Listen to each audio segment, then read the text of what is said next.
Greetings and salutations, everyone. I hope you're all doing well today. Today I've got some really interesting Dogman encounters to share with you. Once again, we go to question the government. Are they covering up something that they don't want us to know? I've got a little excerpt from a military person who will remain anonymous during his second deployment in Afghanistan.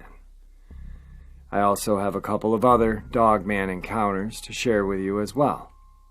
Before we get into these encounters, a couple links I'd like to share.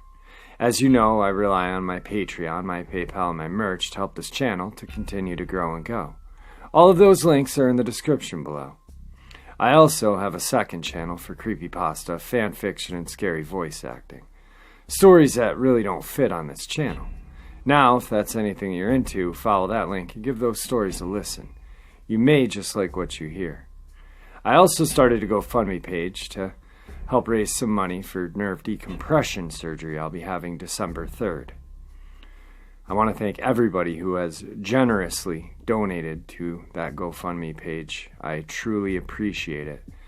I'd like to thank everybody who has sent prayers and well wishes.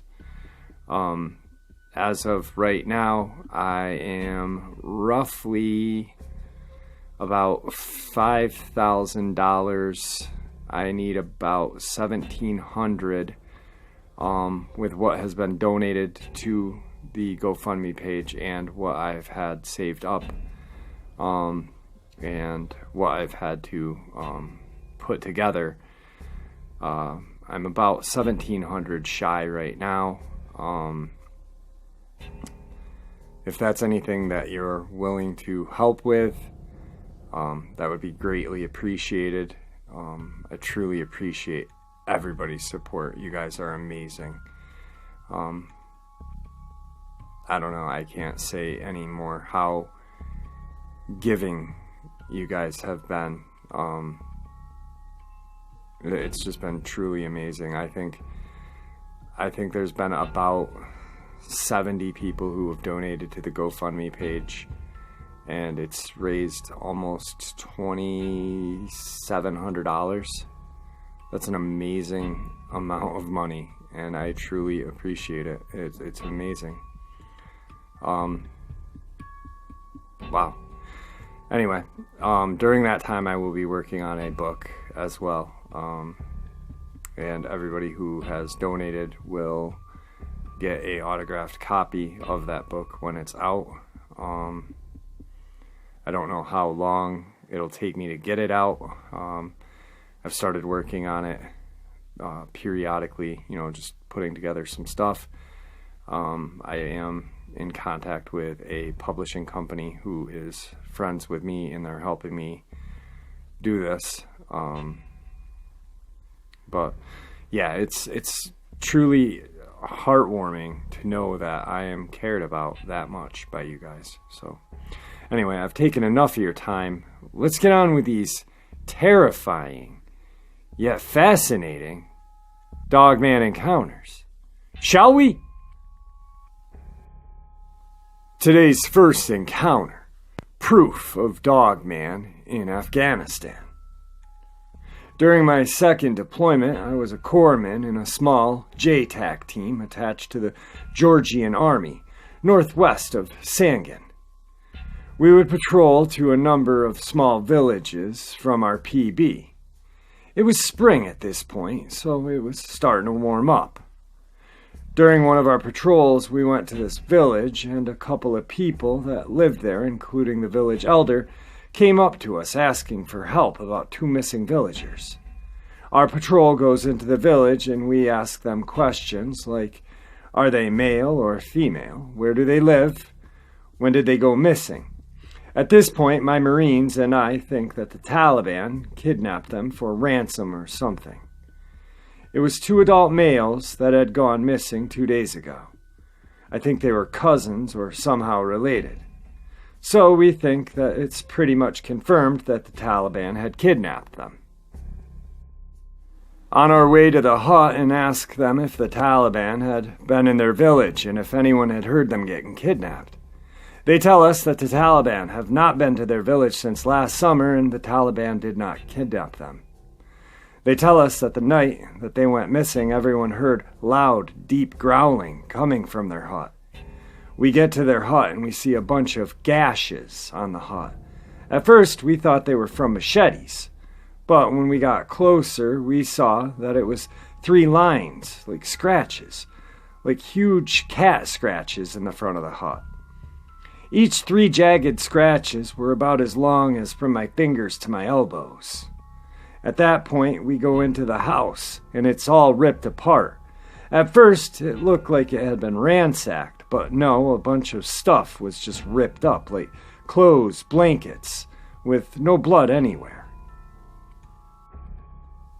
So we take a couple of pictures with our captain's camera and took as much info from the villagers as we could and made our way back to our PB.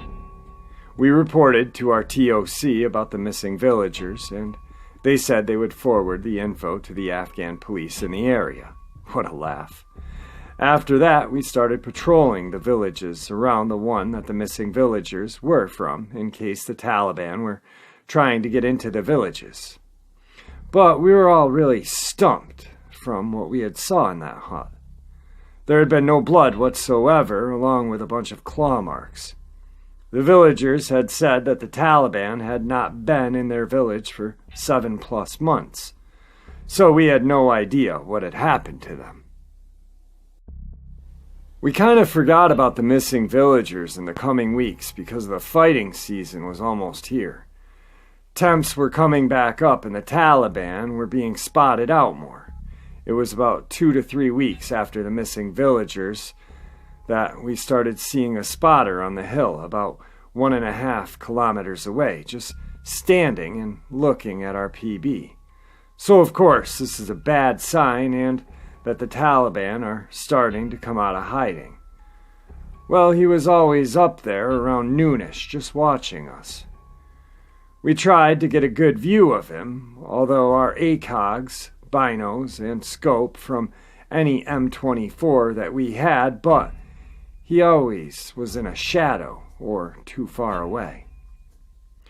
One day we were patrolling into the missing people's village. The village size is about 35 to 50, depending on family visiting or people buying from them.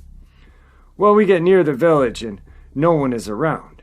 Usually when this happens, it's because they know the Taliban are in the area and there might be a firefight. So we are on the edge as we make our way into the village. RRO calls into the TOC to see if there are any ANP in the area that we know of, if there has been any Taliban activity in the area. We enter the village and it's completely silent. The atmosphere in the village was like we were being watched, and even though it was the afternoon, the sun was being covered by clouds, so it made the village look a lot darker than it should have been. This is when our FO, our forward observer, decided to check the hill that spotter had been seen on. The hill was visible in certain parts of the village, so he and 2 Georgian soldiers went to go get eyes on it. We started knocking on doors to see if people were just hiding in their homes, but all the huts that we went to were locked, and we didn't hear any movement or sounds coming from inside the huts. While we were checking the huts, our FO gets back to us and says the hill's empty. We're still on edge, and there was a very uncomfortable feeling that we were having about being here. All of us were kind of silent, agreed to wrap this patrol up and head out since we were getting weirded out. We started heading out of the village when one of the Georgians pointed out 3 huge scratches on the front of the hut that the village elders lived in. We checked the door and it was open, so we decided to go inside. Inside there was nothing strange, no broken items or torn clothes. We left his hut and wondered if this was connected to the disappearances. This is when my captain told us to look towards the west, towards the Spotter's Hill. There, on top of the hill, stood a black figure watching us. He was a lot closer than when we were trying to get a look at him from our PB, so we sighted in on him to try to see what he looked like. Our RO was carrying a sniper rifle, so he sighted in on him, as the rest of us took cover behind some huts, so the spotter wouldn't be able to see us. Our RO was telling us that he still couldn't get a good view on the spotter. He said the cloud shadow was not covering the hill, but the sun was casting a shadow on one of the trees the spotter was under, and it was making him hard to get a good look at him. We talked to see if it would be a good idea if we should corner him. The hill was only about 500 meters away, so this was our point. Our captain squashed that idea, saying he didn't want us chasing spotters out in the open. We decided, too, that this patrol was done, and we headed back to our PB. As we made our way back while checking our rear, I sighted in on the spotter, and it looked like he was pointing. I couldn't really tell because I only had that ACOG, but it didn't seem to be pointing at the patrol. I told my RO since he had that sniper rifle, and he said the same thing. The spotter was pointing at the village. Today's second encounter. A woman claims she observed the interaction between two groups of Bigfoot and Dogman creatures in the forest of an undisclosed location in the United States. These sightings happened between November and December of 2012. I saw them together at night a few times, and at first I thought they were just all Bigfoot, she said. But they were more animal-looking, with protruding faces. At first, she states she thought they were young Bigfoot because she was initially used to seeing Dogman individuals exclusively during the daytime. They like to sun themselves usually every 3 days or the next sunny day after a rain. According to the woman, this time was different.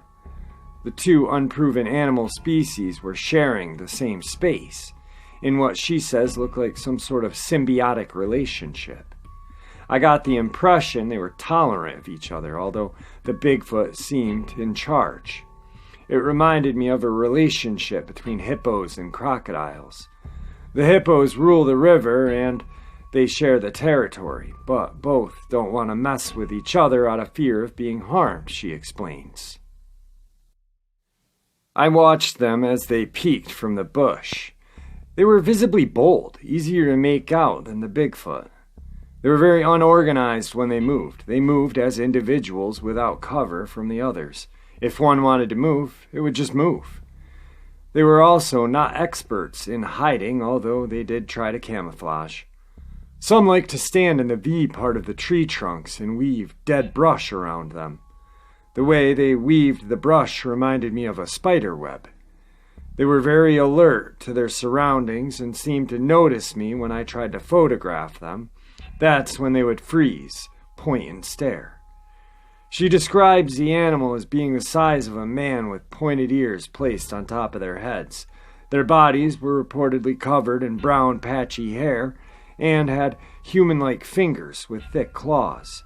I can't be sure how many fingers they had because they seemed to have an additional appendage.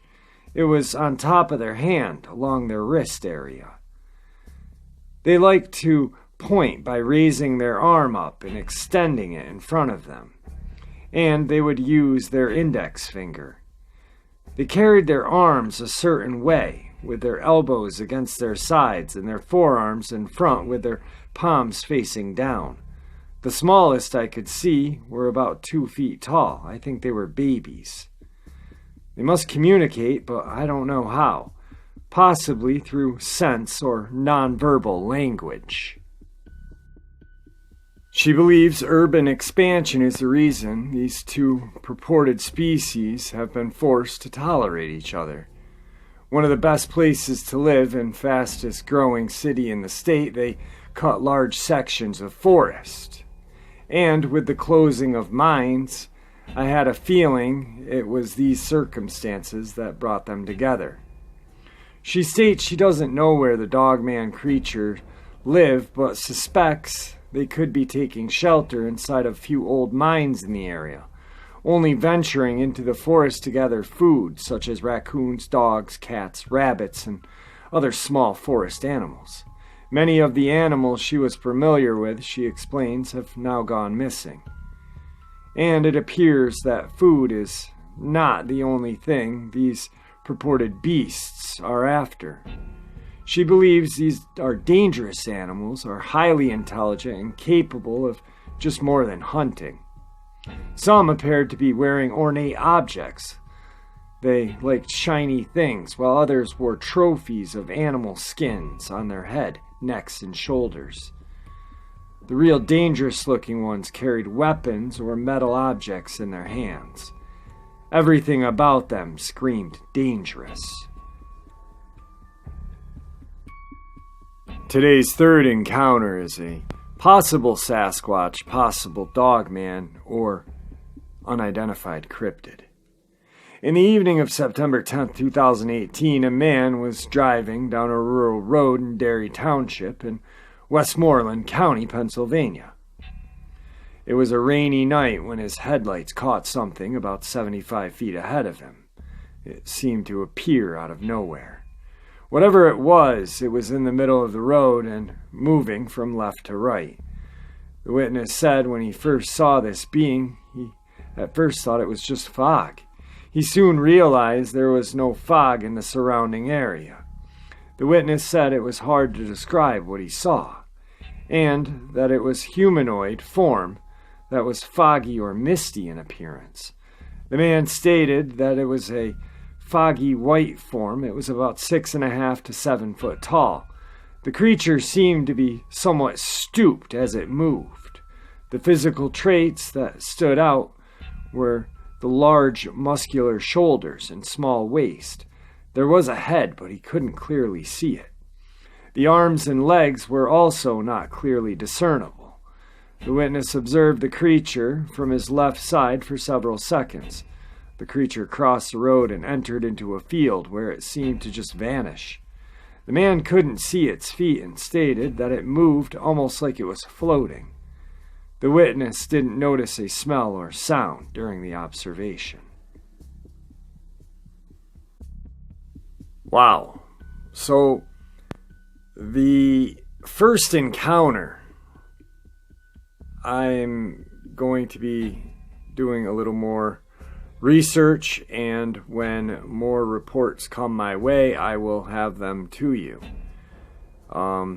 That's what's just been on my desk as of right now. I'd like to have more, but unfortunately they are slow coming. There has been numerous accounts of howls or wolf-like noises in that region that Marine actually feels that it possibly was a Dogman. So when I get more on that, I will have that immediately up. The second encounter just was definitely a little mind-blowing, because it's not only these two creatures are tolerating each other, but almost harmoniously. They're not attacking each other out of fear, like she had stated. The thing that gets me is that I wonder if the Squatch and the Dogman are sharing minds as well, or if they are using separate, and why the Squatches aren't using ornate objects and it's just the Dogman. I wonder if that's a way of trying to show dominance, or just maybe they are a little more advanced in thinking. I'm not sure. Definitely very interesting. Can't wait to get some more on that one. The third and final encounter that area is a hot spot for Bigfoot, cryptid, and UFO sightings. So I'm not sure. Maybe it could have been some sort of alien encounter, or Bigfoot and just gray, or a Dogman but just gray. Either way, it's creepy. I mean, you just see this gray form, and then you realize, shit, there's no fog in the area. Definitely creepy encounters. I cannot wait to get some more on the Middle East Dogman, possible Dogman. Huge claws. When watching them, I mean, you can't get a great look at it, but and there'd been noises, howls, and then the Afghan villagers heard the growling, which is it almost makes me wonder if it's not a Dogman, but these two men were shapeshifters, and they changed, and just ripped up out of their clothes and headed out into the vast mountainous regions of Afghanistan. Because it's not just desert. I mean, there's snow. It's got a very different geography than what most of us think. We all think it's desert, but there's trees, there's secluded spots to hide, caves. It's very easy for a creature like that. But I'm thinking maybe it was a shape-shifting Dogman or werewolf, or what do we want to call them? Whatever we want to call them.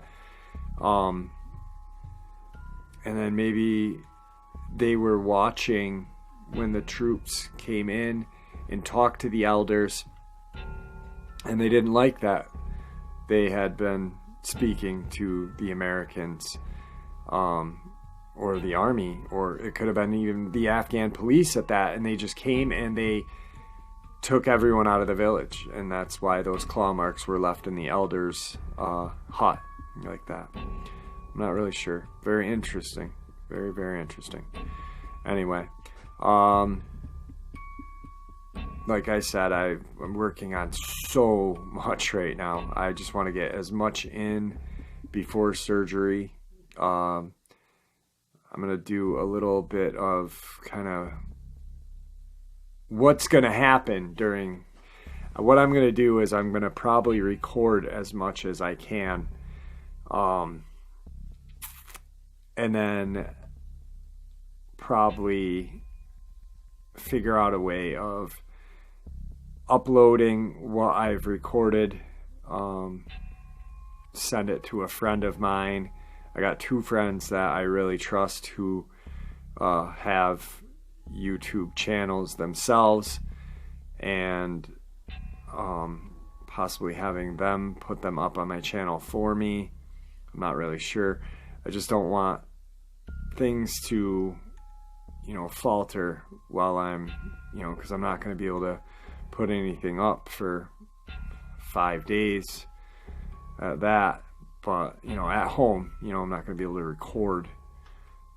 So maybe I'll just do some recording and then have it compiled and maybe put it up myself from my laptop, or like I said, I got 2 really good friends who I trust, The Disciple and Chaos Theory. I urge you guys to go check out their channels. They are truly talented people, narrators. The Disciple is he writes his own stories. He doesn't do true encounters, but he is a genius writer. Brilliant, just brilliant. And then you've got Chaos Theory Production, who he does his own writing, but he also does some true encounters as well.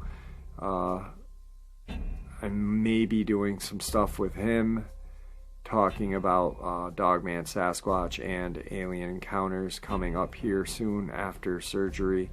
We're trying to figure out how to get that into play.